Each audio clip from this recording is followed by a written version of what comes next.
Good morning students. आज हम start करेंगे nature and significance of management के चैप्टर में कोऑर्डिनेशन। कल हमने पढ़ा coordination is essence of management, यानी कि समन्वय प्रबंध का सार है। आज हम शुरू करेंगे कोऑर्डिनेशन और उसके कैरेक्टरिस्टिक्स और उसके इम्पोर्टेंस। तो कोऑर्डिनेशन क्या है? Coordination is the essence of management, यानी कोऑर्डिनेशन मैनेजमेंट की क्या सोल है, यानी सार या आत्मा कल है। It is the process of achieving unity of action among interdependent activities and departments of an organisation. मतलब समन्वय क्या है? प्रबंध का सार है और यह किसी भी संगठन के विभिन्न कार्य और विभागों को क्या करते, विभागों में एकात्मकता लाते, यानी कि जितने भी डिपार्टमेंट्स में कार्य हैं, किसी भी संगठन के विभिन्न प्रकार के जो कार्य हैं उनमें उद्देश्य की प्राप्ति के लिए क्या करते हैं? एकात्मकता लाती है। ठीक है, अब देखेंगे हम कैरेक्टरिस्टिक्स ऑफ कोऑर्डिनेशन, यानी कि क्या कोऑर्डिनेशन यानी समन्वय के क्या फीचर है या क्या आपके कैरेक्टरिस्टिक्स है। ध्यान दीजिए, जैसे हमने कल बताया कि प्रबंध और समन्वय, जैसे प्रबंध एक शरीर है तो समन्वय उसकी क्या है? आत्मा है, यानी कि वो दोनों एक ही हैं, बस अलग अलग है। यानी कि मैनेजमेंट क्या है? हार्डवेयर और कोऑर्डिनेशन क्या है? सॉफ्टवेयर। ध्यान दीजिए, अगर एग्जाम में अगर आप भूल रहे हो कोऑर्डिनेशन के कैरेक्टर या फीचर, तो आप जो मैनेजमेंट के फीचर या कैरेक्टरिस्टिक्स है उसको भी लिख देंगे तो कोई दिक्कत नहीं होगा। लगभग दोनों समान होते हैं, थोड़ा बहुत डिफरेंट है, तो आइए इसमें हम देख लेते हैं। तो फर्स्ट है coordination integrates group efforts. First है coordination integrates group of effort. मतलब क्या है कि कोऑर्डिनेशन क्या है? मतलब सामूहिक कार्यों में एकात्मकता लाना। समूह कोऑर्डिनेशन का क्या फीचर है कि वो सामूहिक कार्यों में क्या करते हैं? एकात्मकता लाता है। देखिए, कोई भी संगठन है तो उसके विभिन्न कार्य होते हैं, ठीक, तो उसमें क्या करते हैं? विभिन्न कार्य होते हैं, लेकिन सभी लोग का उद्देश्य एक ही होता है, यानी कि उस ऑर्गेनाइजेशन के गोल को अचीव करना। वो विभिन्न डिपार्टमेंट से में जुड़े हों, विभिन्न कार्य कर रहे हों, विभिन्न कल्चर से जुड़े हों, विभिन्न क्या बोला गया था कि वो अपने किसी भी कार्य के लिए आए हों, लेकिन संगठन में आने के बाद उनका एक ही उद्देश्य रहता है। वो क्या रहता है कि ऑर्गेनाइजेशन के लिए गोल अचीव करना जो ऑर्गेनाइजेशन ने तय किया है। तो वो उसका कार्य कौन करता है? कोऑर्डिनेशन, यानी समन्वय क्या करता है? ग्रुप एफर्ट, यानी लोगों के जो प्रयास है उसमें एकात्मकता लाता है। या कह ले कि समन्वय क्या केंद्र बिंदु बन जाता है। समन्वय जो प्रबंधक समन्वय का कार्य करता है वो क्या होता है? एक केंद्र बिंदु बना देना, ताकि सभी लोग यानी जो भी ऑर्गेनाइजेशन में है सभी लोग का उद्देश्य क्या, उस कार्य यानी उद्देश्य को प्राप्त करने के लिए क्या हो जाए? एकजुट हो जाए। दूसरा है coordination ensures unity of actions.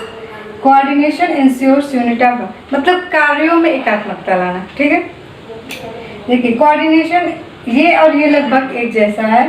उसमें क्या है? सामूहिक कार्य, मतलब सामूहिक प्रयत्न।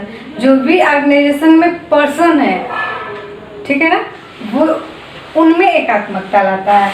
और ये जो है coordination ensure unity of action, यानी कि वो उनके कार्यों में, मतलब जो जैसे हमने पढ़ा कई डिपार्टमेंट होते हैं, आपके ऑर्गेनाइजेशन कई लेवल में बटा होता है, तो उनके बीच जो लोग होते हैं उनके कार्यों में क्या लाना? एकात्मकता। तो समन्वय क्या कार्य करता है? समन्वय को बाइंडिंग पावर, यानी कि वो अलग अलग डिपार्टमेंट हैं तो अलग अलग डिपार्टमेंट के जो कार्य हैं उनमें क्या लाता है? एकात्मकता लाता है, यानी एकजुट करता है। ठीक है,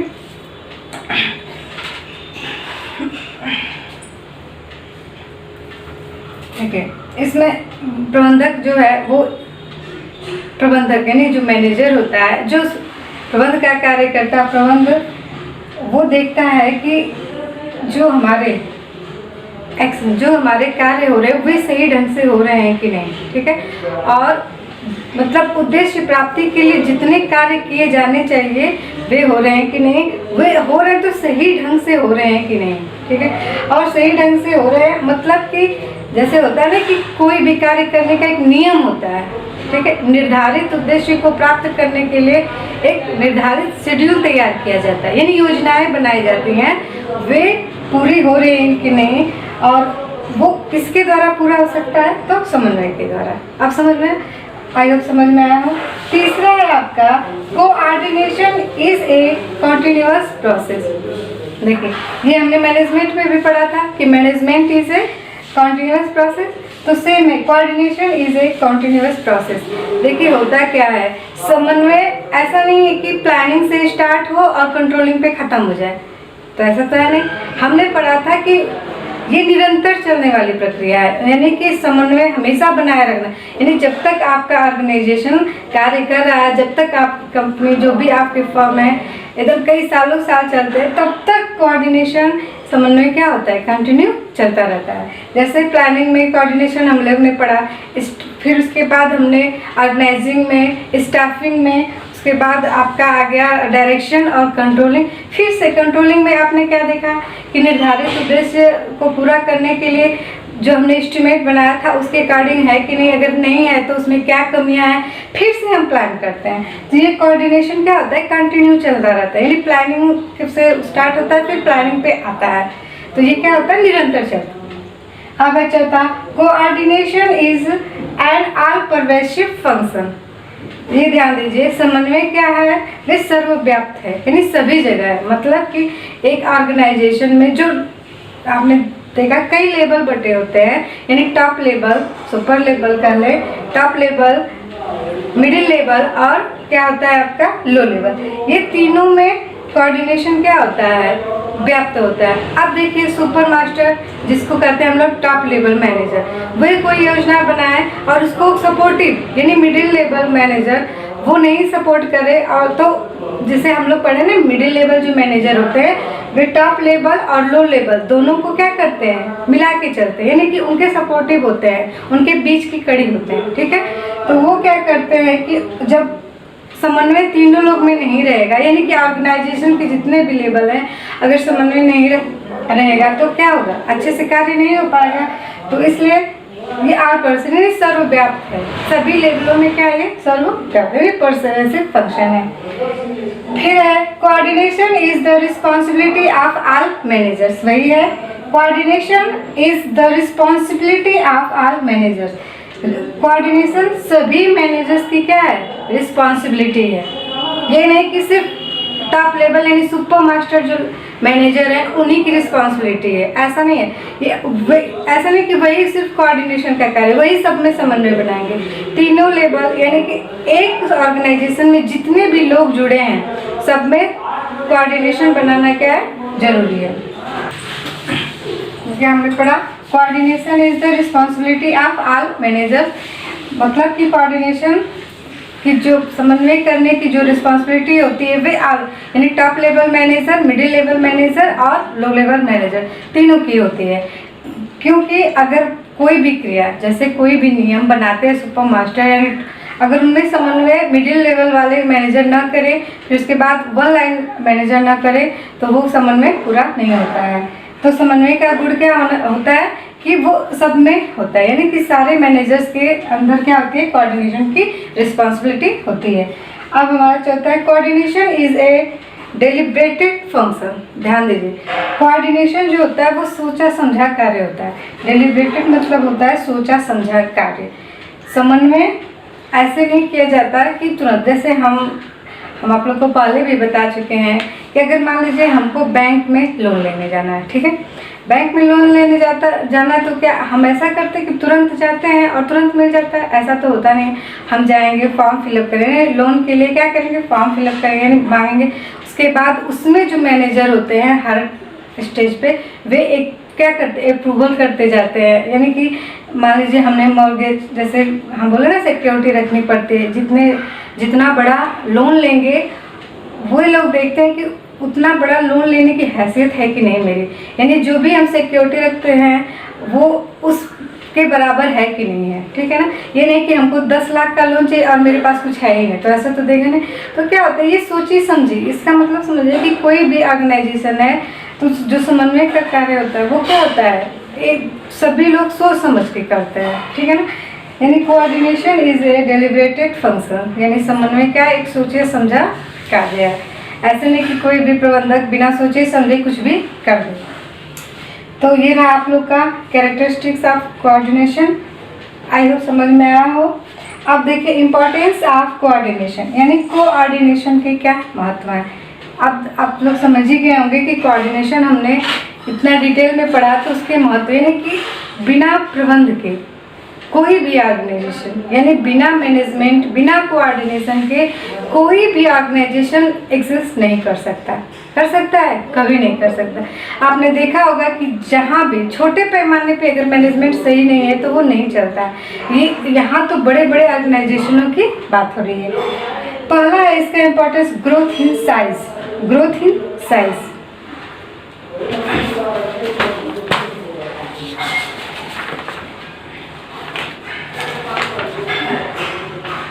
ग्रोथ इन साइज मतलब संगठन का आकार। देखिए ध्यान दीजिए, कोई भी ऑर्गेनाइजेशन स्टार्टिंग में तो बड़ा ग्रोथ नहीं उसकी होती, वो धीरे धीरे ग्रोथ करता है ना। तो होता क्या है कि जितने बड़ा संगठन होगा, यानी जितना बड़ा आपका ऑर्गेनाइजेशन होगा उतने ही लोग उसमें जुड़े होंगे। और अगर सोचिए कि उसमें समन्वय ही ना हो, यानी उनके कार्यों में एकात्मकता ही ना हो, तो क्या वो संगठन चल सकता है? हाँ, वे अपने निर्धारित उद्देश्यों लक्ष्यों को प्राप्त कर सकता है? कभी नहीं कर सकता। तो सबसे बड़ा इंपॉर्टेंस क्या है उसका? ग्रोथ इन साइज, यानी कि किसी भी संगठन की ग्रोथ में समन्वय क्या होता है? बहुत महत्वपूर्ण भूमिका निभाता है। दूसरा फंक्शनल डिफरेंसेस। फंक्शनल डिफरेंसेस, कार्य विभेदीकरण, इसको क्या बोलते हैं हम? कार्य विभेदीकरण। देखिए आप फंक्शनल डिफरेंसेस, आप कोई भी ऑर्गेनाइजेशन है तो उसमें कार्य का विभेदीकरण होता है, यानी अलग डिपार्टमेंट अलग अलग कार्य करते हैं। जैसे हम लोगों ने कल एग्जाम्पल में पढ़ा था कि एक मार्केटिंग मैनेजर है, फिर प्रोडक्ट मैनेजर और परचेज मैनेजर। तो क्या तीनों लोग के कार्य एक ही हैं? एक तो थे नहीं, सबके अलग अलग कार्य हैं। यानी मार्केटिंग मैनेजर जो है वो सेल्स का काम देखता है, प्रोडक्शन मैनेजर प्रोडक्ट का कार्य, और परचेज मैनेजर रॉ मटेरियल्स को परचेज करता है।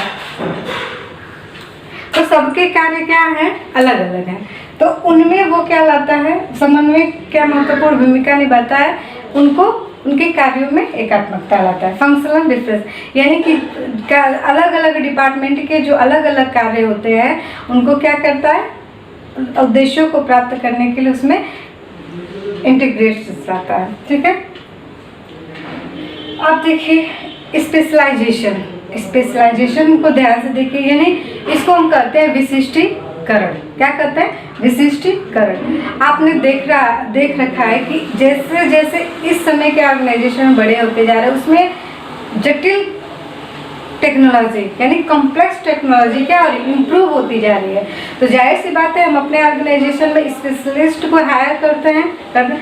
सभी लोग, अब ये सोचिए कि एक ऑर्गेनाइजेशन है उसमें हर डिपार्टमेंट में स्पेशल लोग हैं, यानी एक्सपर्ट हायर हैं। तो अगर उन लोगों के अंदर कोऑर्डिनेशन ना हो तो क्या हमारा ऑर्गेनाइजेशन कार्य कर सकता है अपने लक्ष्यों को प्राप्त? यानी एक दूसरे, देखिए स्पेशल है तो जाहिर सी बात है सब लोग अपनी मनमानी करना चाहेंगे कि मैं सही हूँ, तो ईगो तो रहता ही है, क्योंकि सभी लोग अपने अपने क्षेत्र में एक्सपर्ट्स हैं। लेकिन उनके अंदर जो मतलब स्पेशलाइजेशन को कोऑर्डिनेट करें, अगर उनको हम मतलब जो हमारे निर्धारित योजनाएं उनके अनुसार कार्य करें, यानी कि एक दूसरे में समन्वय ना हो तो वो अलग भागेंगे, वो अलग, तो उससे क्या होती है? महंगाई बढ़ती है। महंगाई बढ़ेगी क्योंकि सब लोग क्या करेंगे? अपने अपने एक्सपर्टीज दिखाएंगे। तो इसलिए उनके अंदर क्या करती है? कोऑर्डिनेशन, समन्वय लाते हैं, जिससे हमारा कार्य क्या होता है? इफिशियंसी और इफेक्टिवली होता है, ठीक है। तो आप लोगों ने देख लिया कि कोऑर्डिनेशन क्या है, उसके कैरेक्टरिस्टिक्स, और ये आप लोग का लास्ट था। तो आप लोगों ने बहुत अच्छे से, हम कोशिश किए कि अच्छे से पढ़ाएं। अगर इसको थोड़ा बार बार पढ़ेगा समझ में आएगा, अगर नहीं भी समझ में आ रहा है तो आगे के जो चैप्टर हैं वे सब फिर से हम लोग दोहराएंगे, सब चीज़ें सब बार बार आएंगी, ठीक है ना। तो उसको हम लोग और अच्छे से डिटेल में पढ़ेंगे। और आज ये चैप्टर ख़त्म हुआ, आप लोग अच्छे से पढ़ लीजिए, कोई भी दिक्कत हो तो पूछ लीजिए। ये थोड़ा सा इसमें बाकी था जो आप लोग के एनसीईआरटी में नहीं दिया है, लेकिन इसको समझिए क्या होता है।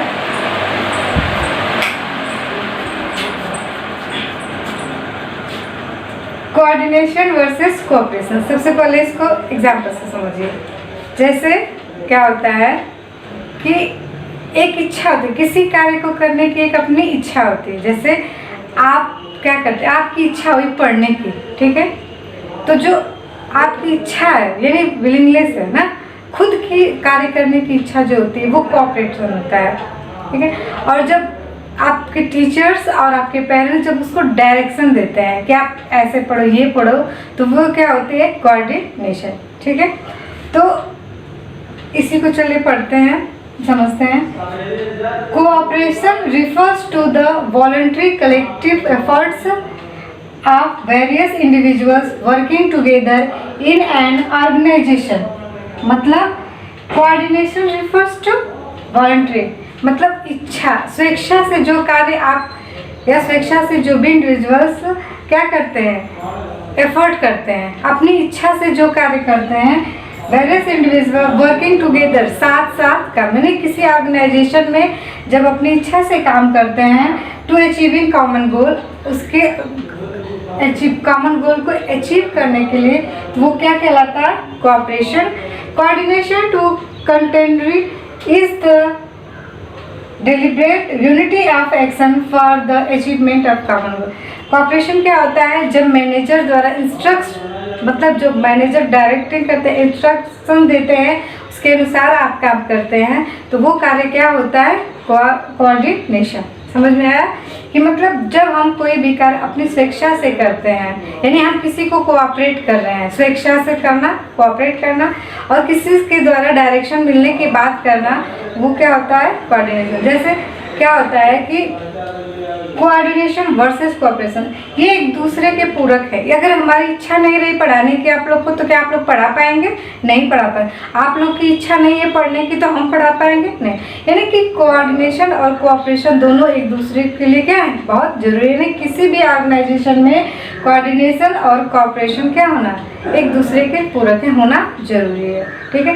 यदि आपके वर्कर्स कार्य ही नहीं करना चाहते, उनकी इच्छा ही नहीं है, तो आप कितना वो अच्छा डायरेक्शन दे, कितना वो इंस्ट्रक्ट करें उनको, कितना अच्छा नियम बनाए, कुछ भी बनाए, वो नहीं कर पाएंगे।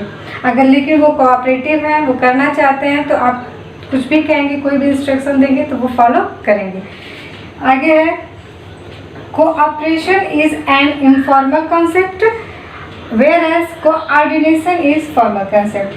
कोऑपरेशन इनफॉर्मल, अनौपचारिक है, मतलब ये क्या है, क्योंकि ये किसी के दबाव में नहीं है, स्वेच्छा से है, तो ये फॉर्मल है।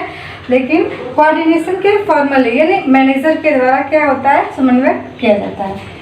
Coordination needs to be instructed, मतलब कोऑर्डिनेशन के लिए क्या होता है, हमको किसकी ज़रूरत पड़ती है, इंस्ट्रक्शन की, बाय मैनेजर, यानी मैनेजर के इंस्ट्रक्शन की ज़रूरत पड़ती है। लेकिन whereas cooperation is the result of self motivation. देखिए ये पॉइंट बहुत अच्छा है। कोऑर्डिनेशन के लिए क्या होती है, हमको ज़रूरत पड़ती है मैनेजर के इंस्ट्रक्शन की। जैसे हमको पढ़ने के लिए, कुछ बनने के लिए तो इंस्ट्रक्शन हमको चाहिए ना, ज़रूरत होती है अपनी टीचर्स की, पेरेंट्स की गाइडेंस। लेकिन वेयर एज कोऑपरेशन मतलब क्या होता है कि हम सेल्फ मोटिवेट होके जब काम करते हैं, सेल्फ मोटिवेट होके हम जब पढ़ते हैं, तो हमारा क्या होता है, कोऑपरेशन। तो अब तो अच्छे से समझ गए होंगे कि किसी भी मैनेजमेंट में कोऑर्डिनेशन और कोऑपरेशन दोनों क्या है, जरूरी है। यानी आपके वर्कर्स कोऑपरेट नहीं करेंगे तो आप कभी भी उनको कोऑर्डिनेट नहीं कर पाएंगे, कोई भी मैनेजर नहीं कर पाएगा। तो इसीलिए हमेशा उनको मोटिवेट करते रहना, उनको गाइड करना, अच्छे से उनसे प्रेम से मिलना, प्रेम से बातें करवाना, टाइट इंस्ट्रक्शंस नहीं देना, उनके साथ मिसबिहेव नहीं करना, उनके साथ हमेशा क्या करना, कोऑपरेट और कोऑर्डिनेट करते रहना।